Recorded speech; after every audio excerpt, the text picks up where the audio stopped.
Chapter का नाम बोलो, बोलो।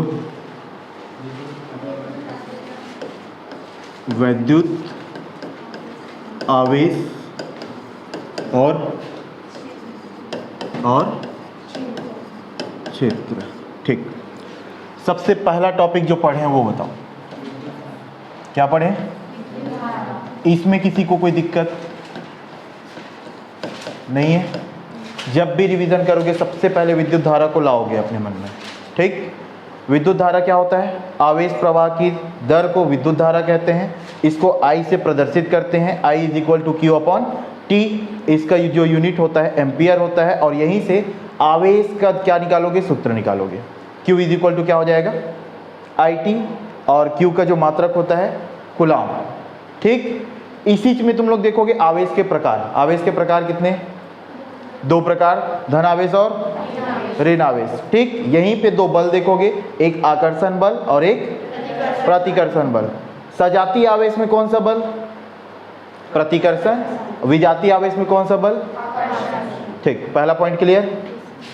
दूसरा पॉइंट, कहाँ पहुंचे थे? आवेशों का क्वांटिमीकरण, क्वांटिजेशन ऑफ चार्ज। आवेशों का क्वांटिमीकरण क्या होता है? इसमें हम लोग क्या देखते हैं? किसी पदार्थ में आवेश की मात्रा उस पदार्थ में उपस्थित इलेक्ट्रॉन का क्या होता है? पूर्ण गिनज होता है। Q is equal to NE। Clear है? छोटा सा डेरिवेशन है, देख लोगे। तीसरा पॉइंट क्या है? कूलाम का, ठीक, कूलाम का नियम। तो कूलाम का नियम कब आएगा? कूलाम के नियम के लिए हमको क्या चाहिए? दो ठो आवेश चाहिए। क्या चाहिए? दो आवेश चाहिए। दो आवेशों के बीच की दूरी, इनके बीच में लगने वाला आकर्षण या प्रतिकर्षण बल क्या लगाएंगे? F। तब ये जो रिलेशन है इनके बीच का संबंध है उसके बारे में जानेंगे। तो इनके बीच का संबंध बल है, बल दिख रहे हैं, समानुपाती होता है किसके? आवेशों के परिमाण के गुणनफल के। तो क्या बोलेंगे? Q1 into Q2। और क्या होता है? F जो है समानुपाती होता है, व्युत्क्रमानुपाती होता है किसके? दोनों आवेशों के बीच के दूरी के वर्ग के। तो 1 अपॉन R स्क्वायर। दोनों पॉइंट क्लियर है? बस इतना ही जानो। समझ आया? इसी के अंदर हम लोग कुछ देखे थे कि जब माध्यम क्या हो, वायु या निर्वात हो, तो K ले लेते हैं। SI मात्रक के लिए हम लोग उसका वैल्यू रख देते हैं। K का वैल्यू क्या रखते हैं? 1 अपॉन 4 पाई एप्सिलॉन नॉट। उस 1 अपॉन 4 पाई एप्सिलॉन नॉट का वैल्यू क्या होता है? 9 क्रॉस 10 की पावर 9। एप्सिलॉन नॉट और होता है, उसका क्या होता है वैल्यू? हाँ, 8.854 क्रॉस 10 की पावर -12। ठीक, ये भी क्लियर। कूलाम का नियम हो गया। फोर्थ पॉइंट क्या था? यूनिट चार्ज एकांक। हाँ, बोलो एकांक आवेश। इसमें क्या था हमारे पास? दो सजातीय आवेश। ठीक है, कहाँ पे रखे हो? 1 मीटर के दूरी पर रखे हो और एक दूसरे को 9 क्रॉस 10 की पावर 9 न्यूटन बल से प्रतिकर्षित करे तो प्रत्येक आवेश क्या होता है? ठीक, यार थोड़ा बहुत ध्यान आ रहा है? एक थोड़ा सा भी नहीं आ रहा है ना तो तुम लोग गलत जा रहे हो। हल्का फुल्का आना चाहिए, जब पेपर में रिवीजन करोगे तो आ जाएगा। पांचवा बोलो, परावैद्युतांक, डाइलेक्ट्रिक कांस्टेंट। तो इसमें ना तुम लोग को बस इतना ध्यान रखना है। क्या रखना है? परावैद्युतांक है, माध्यम का खेल है। एक बार वायु या निर्वात के लिए देखेंगे और एक बार वायु या निर्वात के अलावा दूसरा माध्यम देखेंगे। दोनों बल का निकालेंगे मान और दोनों को क्या कर देना है? तुमको डिवाइड कर देना है। जहां से फार्मूला आएगा उसका फार्मूला है। बात समझ आया? माध्यम के लिए है ये। ठीक, छठवा क्या है? विद्युत क्षेत्र। विद्युत क्षेत्र बोलो, आवेश के चारों ओर का वह क्षेत्र जहां तक वो दूसरे आवेश पर क्या लगा सकता है? बल लगा सकता है, स्थिर वैद्युत बल लगा सकता है। उसको हम लोग उस आवेश के लिए क्या बोल देते हैं? विद्युत क्षेत्र बोल देते हैं। ठीक, सातवां विद्युत क्षेत्र की तीव्रता क्या है?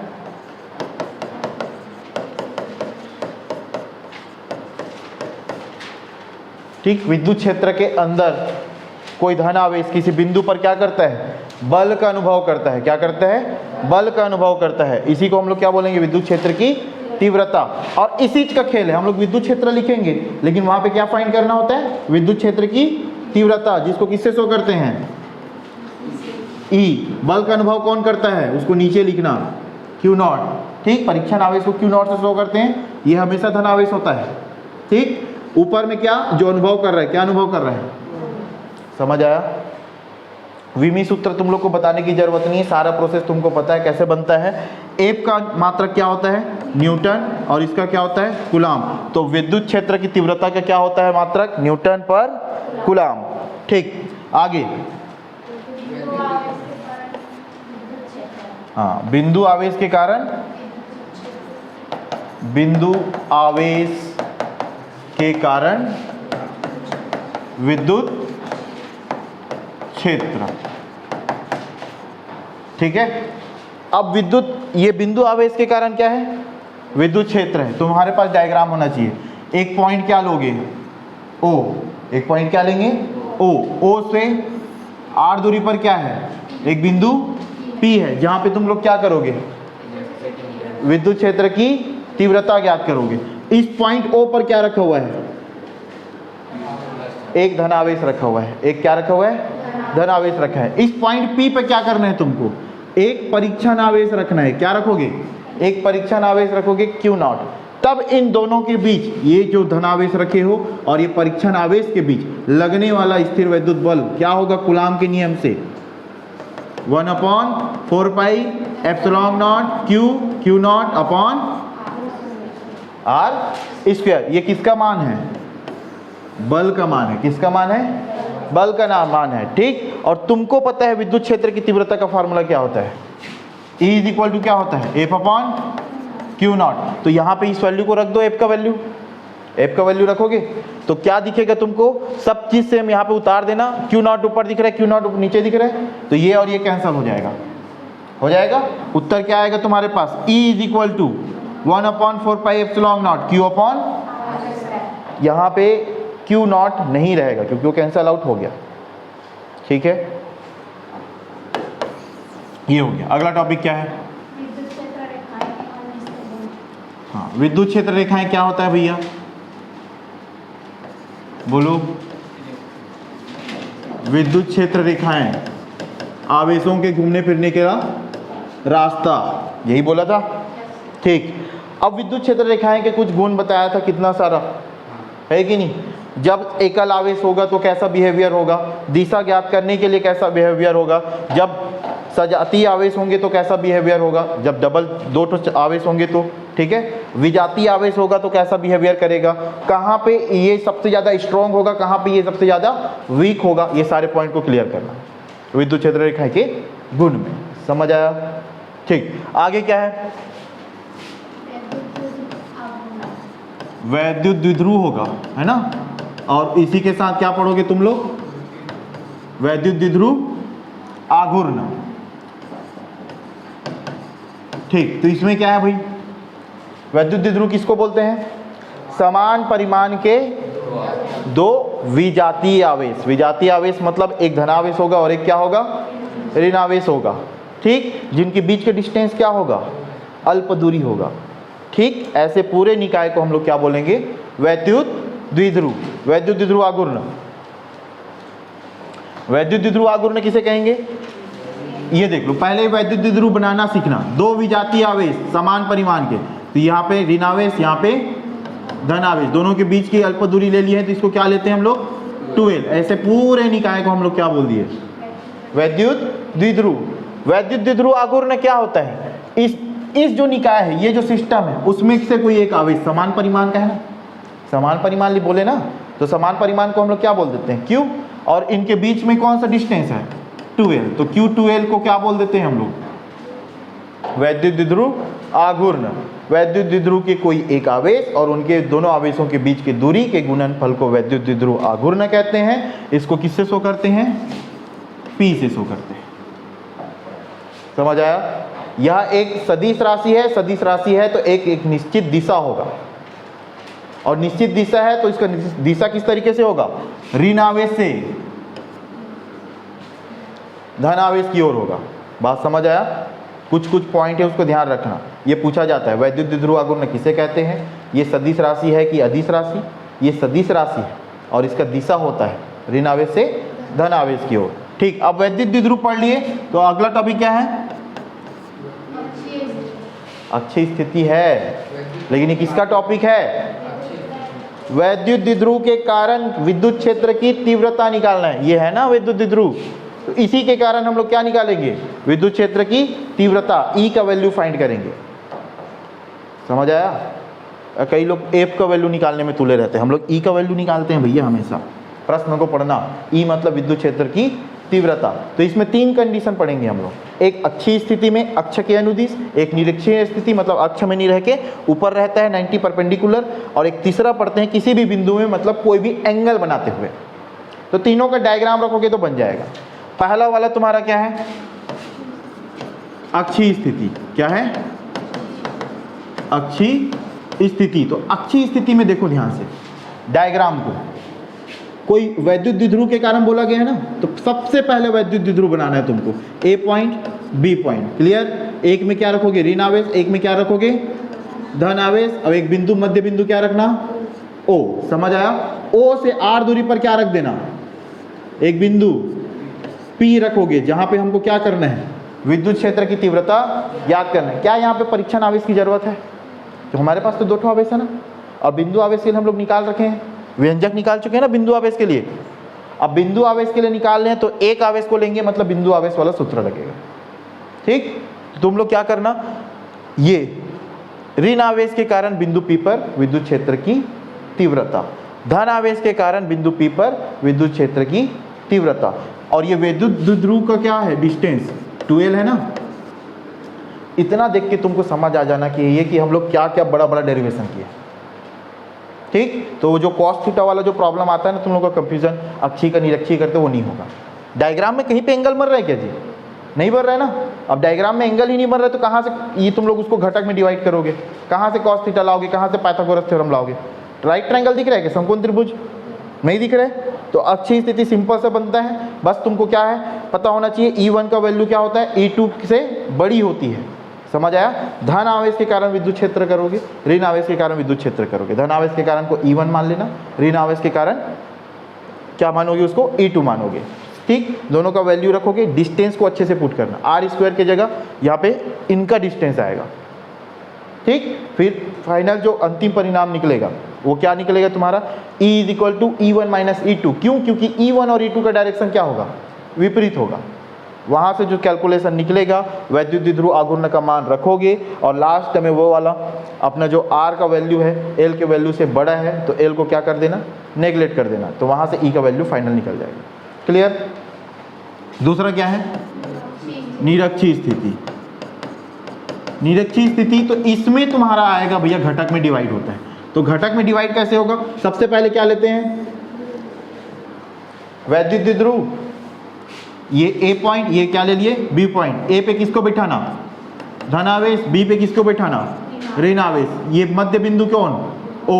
ठीक, इनके बीच का डिस्टेंस हमको पता होना चाहिए, कितना?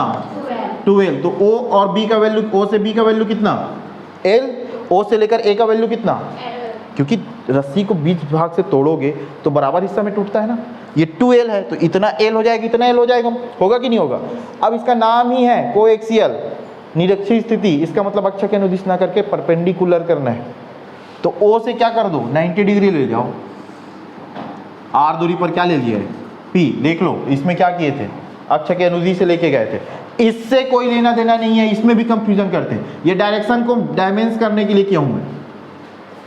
समझ आया? R डिस्टेंस पर क्या है? पॉइंट P, जहां पे हम लोग क्या करेंगे? विद्युत क्षेत्र की तीव्रता फाइंड करेंगे। A से P को मिला दो, B को P से मिला दिए। यहाँ पे PEAO एंगल बनेगा थीटा, PBO एंगल बनेगा थीटा। ठीक, ये धनावेश के कारण बिंदु P पर विद्युत क्षेत्र की तीव्रता इस तरफ निकलेगा, क्योंकि धनावेश के जानते हैं ना, धनावेश से विद्युत क्षेत्र की रेखाएं निकलती है और कहाँ को जाती है? अनंत की ओर जाती है, तो ये अनंत की ओर गई। अब ये वाला वैल्यू क्या हो जाएगा तुम्हारा E1, और B पर आएगा तो क्या हो जाएगा ये धन ऋण आवेश के लिए। देखो ऋण आवेश के लिए बिंदु P पर विद्युत क्षेत्र की तीव्रता, तो ऋण आवेश के लिए क्या होता है, अनंत से आती है और ऋण आवेश तक आती है, तो इसका डायरेक्शन किधर होगा, E2 का। वह डायग्राम पता रहेगा सब बनेगा, क्योंकि मोटा मोटा तो सब चीज पता है पहले से। अब इसका परिणामी कहाँ पे निकलेगा, इधर निकलेगा E का वैल्यू। ठीक, ये वाला थीटा है तो संगत कोण से ये वाला भी क्या हो जाएगा, ये वाला थीटा है तो ये भी एकांतर कोण से क्या हो जाएगा, थीटा हो गया। अब इसको दो घटक में डिवाइड कर सकते हैं, तो इस वाले लाइन को आगे बढ़ा दो। ठीक, ये वाला तुमको इस तरीके से दिख रहा होगा और नीचे वाला भी तुमको इस तरीके से दिख रहा होगा, दिख रहा है। अब घटक में डिवाइड कैसे करते हैं, देख लो, ये वाला ऊपर वाले में यहाँ पे थीटा बना हुआ है, बना है। ये वाले नीचे वाले में यहाँ पे थीटा बना हुआ है, बना है। नाम को अच्छे से पकड़ना, ये जो वाला वैल्यू है, ये वाला वैल्यू क्या है तुम्हारा, E1 है, और ये वाला वैल्यू क्या है तुम्हारा, E2 है कि नहीं। तो E1 और E2 को दो घटक में डिवाइड करना है।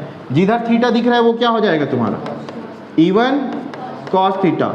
जिधर थीटा दिख रहा है ये वाले में क्या हो जाएगा, E2 cos थीटा, और जिधर नहीं दिख रहा है ये हो जाएगा E1 sin थीटा, और इधर E1 E2 sin theta, E2 sin theta. तो ये डायग्राम में पुट कर देना, आ जाएगा। बस इतना ही है। उसके बाद तुमको क्या करना है, दिशा देखना है। तो E1 sin थीटा और E2 sin थीटा विपरीत दिशा में दिखेंगे, और E1 cos थीटा और E2 cos थीटा एक ही दिशा में दिखेंगे। दोनों को जोड़ दोगे, cos थीटा वाला पोर्शन, sin थीटा विपरीत दिशा में है, इसलिए एक दूसरे को क्या कर देंगे, निरस्त कर देंगे। वहां से हमको एक समकोण त्रिभुज दिखता है, ये वाला दिख रहा है कि नहीं, समकोण त्रिभुज POA समकोण त्रिभुज है। यहाँ से तुम लोग क्या करोगे, पाइथागोरस थ्योरम लगाओगे, AP का वैल्यू निकालोगे, समझ आया। और उससे क्या निकालोगे, cos थीटा का वैल्यू निकालोगे, दोनों वैल्यू को पुट कर दोगे, फिर वही लास्ट में L को नेग्लेक्ट कर दोगे, फाइनल आंसर आ जाएगा। क्लियर। तीसरा पॉइंट क्या था, किसी बिंदु पर, हाँ, तो ये मोस्ट टाइम कोई चीज है भाई। तीसरा पॉइंट में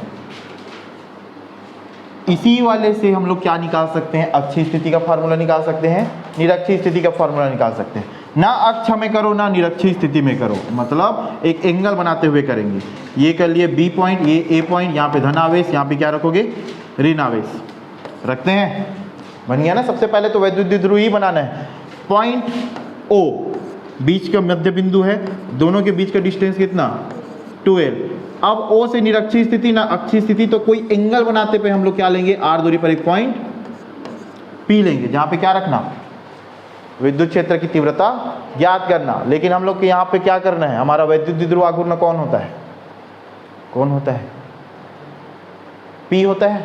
P को क्या करोगे, ऋण आवेश से धन आवेश की ओर, इसका क्या होगा, ये P बिंदु P है ना, ये P कौन है तुम्हारा, वैद्युत द्विध्रुव आघूर्ण है। ये P की दिशा कैसी होती है, ऋण आवेश से धन आवेश की ओर होती है।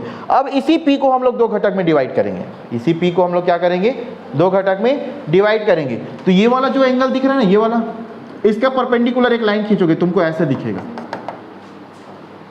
दिखेगा। अब ये वाला P तुमको बीच में दिख रहा है कि नहीं दिख रहा है, इस P को दो घटक में डिवाइड करोगे, समझ आया। इस P को दो घटक में डिवाइड करोगे, जैसे हम लोग करते आए हैं इस तरीके से। P बीच में है ना, एंगल कहाँ पे बन रहा है, देखो ध्यान से, ऊपर में बन रहा है, ऊपर में नहीं बन रहा है क्या, दिख रहा है। अब इसको दो घटक में डिवाइड करोगे तो इधर क्या बनेगा तुम्हारा, P cos थीटा, इधर क्या बनेगा, P sin थीटा। तो ध्यान से देखो, थीटा वाला लाइन ये है तो OP के अनुदिश होगा, जो कि ये है P cos थीटा, ठीक। और ये sin थीटा किधर बनेगा, इधर बनेगा, बनेगा कि नहीं। तो P sin थीटा, तो ये भी तो लंबवत है ना इसी वाले पॉइंट के, इसको क्या बोल देंगे, P sin थीटा। ये हो गया। अब सिंपल सा चीज है, अक्षीय और निरक्षीय वाला फॉर्मूला तुम लोग पढ़ चुके हो, है कि नहीं। तो क्या करोगे, ये जो P cos थीटा है, बिंदु P के सापेक्ष कौन सी स्थिति में है, एक्सियल कंडीशन में है, अक्षीय स्थिति के, तो वहां पे सीधा सीधा रख देना। और P की जगह क्या रखोगे, P cos थीटा, क्योंकि वैद्युत द्विध्रुव अब P नहीं रहा, दो भागों में विभक्त हो चुका है, दो घटकों में। कौन कौन सा, एक P cos थीटा और एक P sin थीटा। तो यहाँ पे लिखोगे P cos थीटा बिंदु P के अक्षीय स्थिति में है, इसीलिए परिणामी विद्युत क्षेत्र की तीव्रता, उसका फॉर्मूला लगा देना अक्षीय स्थिति वाला। दूसरी पॉइंट, ये P sin थीटा बिंदु P के कौन सी स्थिति में है, निरक्षीय स्थिति पे, तो वहां पे लगा देना। ठीक, उसके बाद तुम लोग ध्यान से देखोगे तो इस पॉइंट पे ये अक्षीय स्थिति में है तो यहाँ पे आएगा E1, यहाँ पे क्या आएगा E2, परिणामी इधर निकलेगा। ठीक है, और E1 और E2 एक दूसरे के क्या है, लंबवत है, तो परिणामी तीव्रता कैसे निकलेगा, E is equal to E1 square plus E2 square. इस फॉर्मूला से जो वैल्यू आएगा उस वैल्यू को हम लोग कंडीशन लगाएंगे। एक बार theta is equal to 0 degree, क्योंकि अक्षीय स्थिति में अक्ष के अनुदिश रहता है और अक्ष में क्या होता है, कौन सा एंगल बनता है, 0 डिग्री, तो तुम्हारा अक्षीय स्थिति का फॉर्मूला निकल जाएगा। और निरक्षीय स्थिति में थीटा इज इक्वल टू क्या रखोगे, 90 डिग्री, वहाँ से तुम्हारा निरक्षीय स्थिति आ जाएगा। ऐसे ही बोलोगे तुम लोग, मतलब छोटा छोटा क्या होता है करके, तब बनेगा अगला पॉइंट। ये वाला टॉपिक क्लियर। अगला टॉपिक क्या है,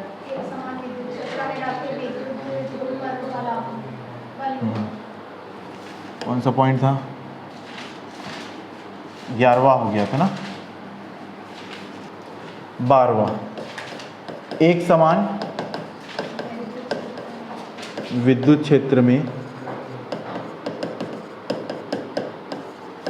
किसको रखेंगे, वैद्युत द्विध्रुव को रखेंगे। किसको रखेंगे,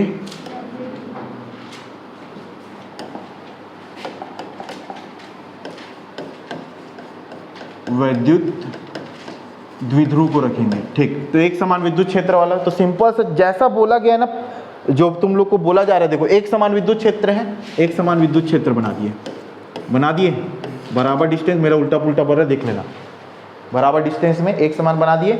इसके अंदर में क्या रखोगे, कवर करते हुए ये इस तरीके से क्या बन गया, ये वैद्युत द्विध्रुव। वैद्युत द्विध्रुव बनाने का तरीका है ना भाई, एक ए बी हो गया, तो यहाँ पे क्या रख दोगे, धनावेश रख देंगे, और यहाँ पे ऋण आवेश, दोनों के बीच का डिस्टेंस कितना, 2L हो गया।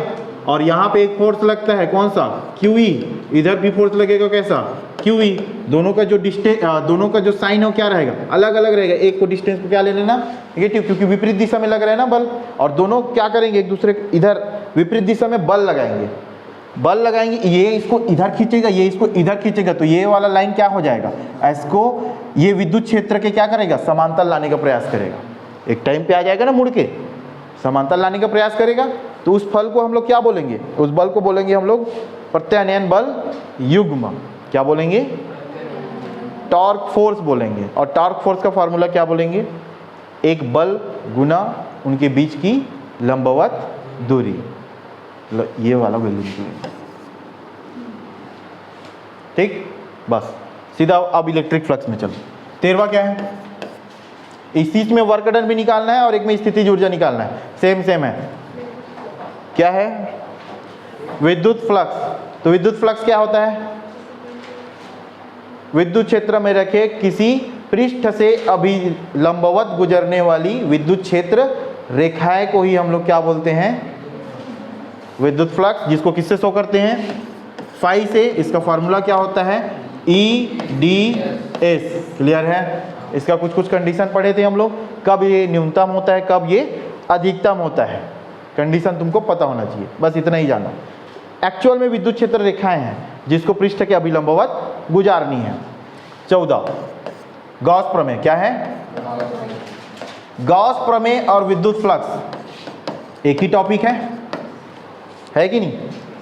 अब विद्युत क्षेत्र रेखाएं ना गुजार के अब किसको गुजारेंगे, विद्युत फ्लक्स को गुजारेंगे। किस में गुजारेंगे, बंद पृष्ठ में गुजारेंगे। तो किसी बंद पृष्ठ से गुजरने वाली संपूर्ण वैद्युत फ्लक्स उस बंद पृष्ठ के अंदर वायु या निर्वात में उपस्थित आवेश का 1/ε0 गुना होता है।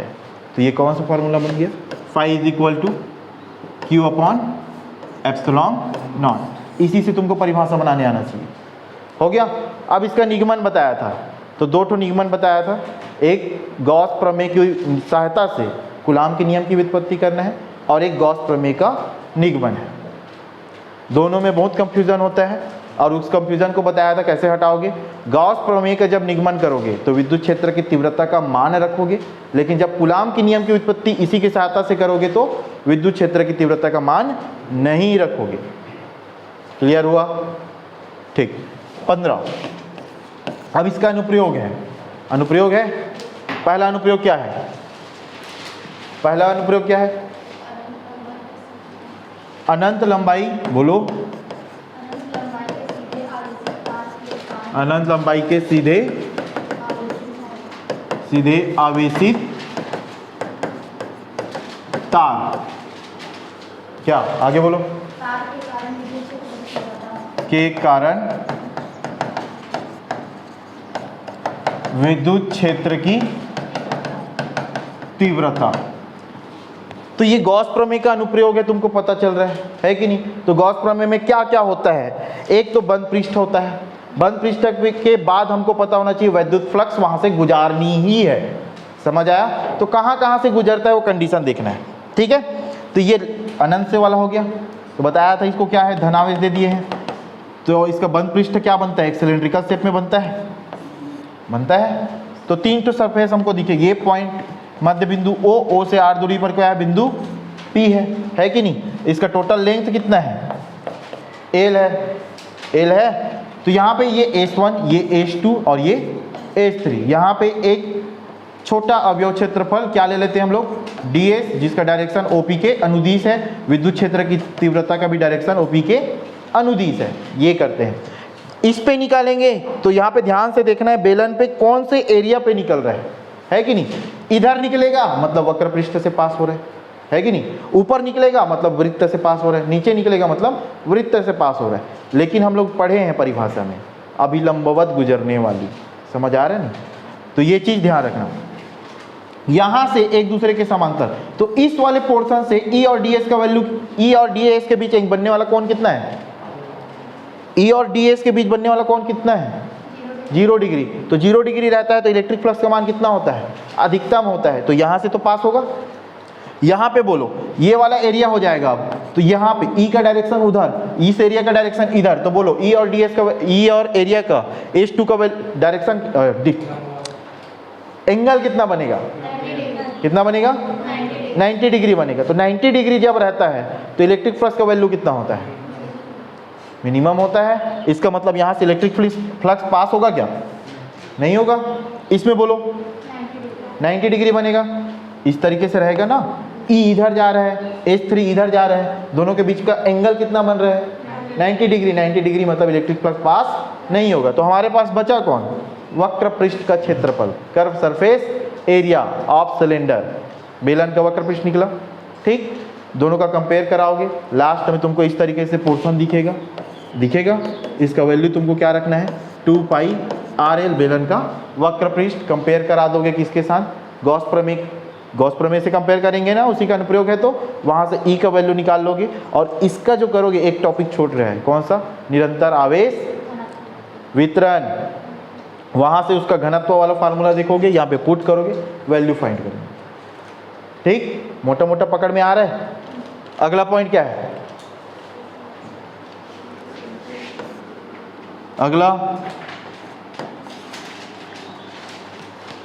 समांतर प्लेट वाला है। समांतर प्लेट वाला है कि एक समतल प्लेट वाला है? क्या है देखो, अनंत समतल प्लेट है ना। तो समतल प्लेट है, तो समतल प्लेट एक तो बनाना है हमको इस तरीके से। तो इसमें देखो आवेश है, तो इस तरीके से बनेगा। इसमें भी एक बेलन ही बनेगा, लेकिन कैसा बेलन? लेटा हुआ बेलन बनेगा कि नहीं बनेगा? अब इसमें इस तरीके से विद्युत क्षेत्र पास हो रही है, तो विद्युत क्षेत्र से यहां से देखोगे तो इस तरीके से विद्युत क्षेत्र निकलेगा। तो विद्युत क्षेत्र का डायरेक्शन इधर होगा, और इधर भी विद्युत क्षेत्र का डायरेक्शन इधर होगा। समझ आया?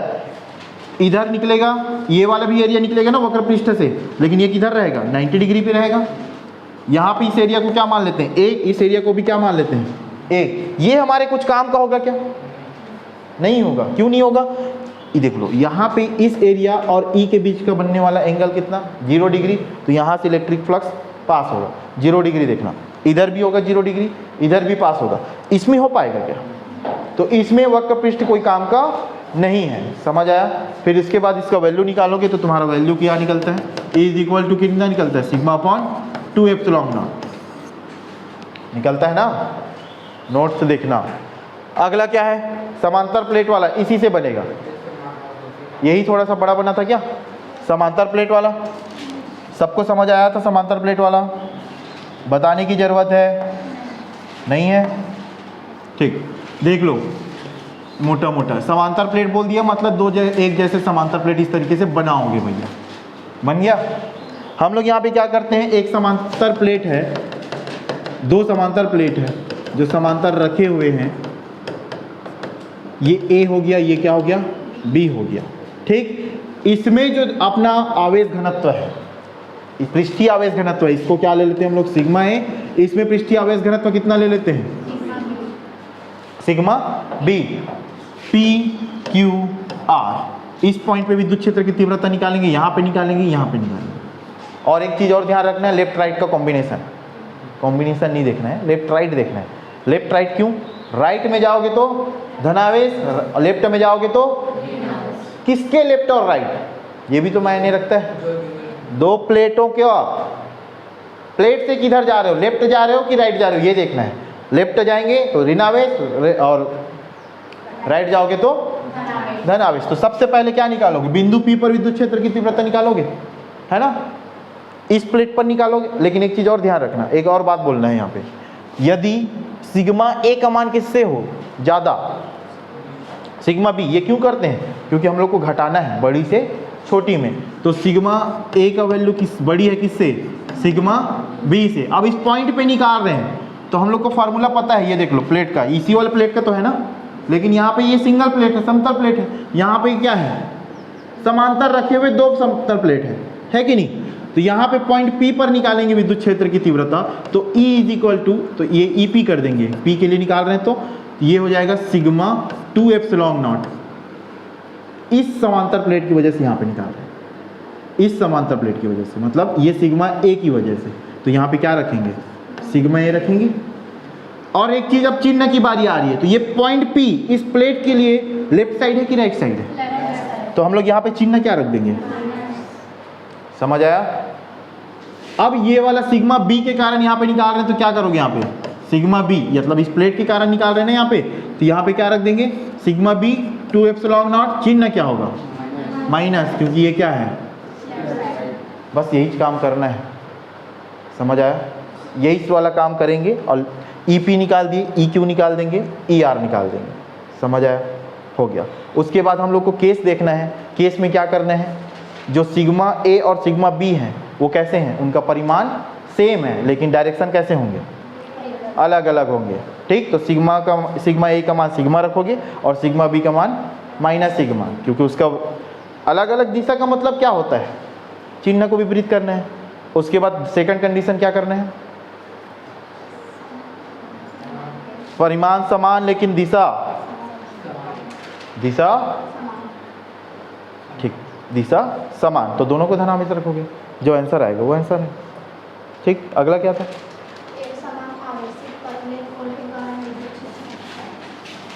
पतले गोला वाला है, तो गोला वाला है तो एक गोला चाहिए होगा तुमको,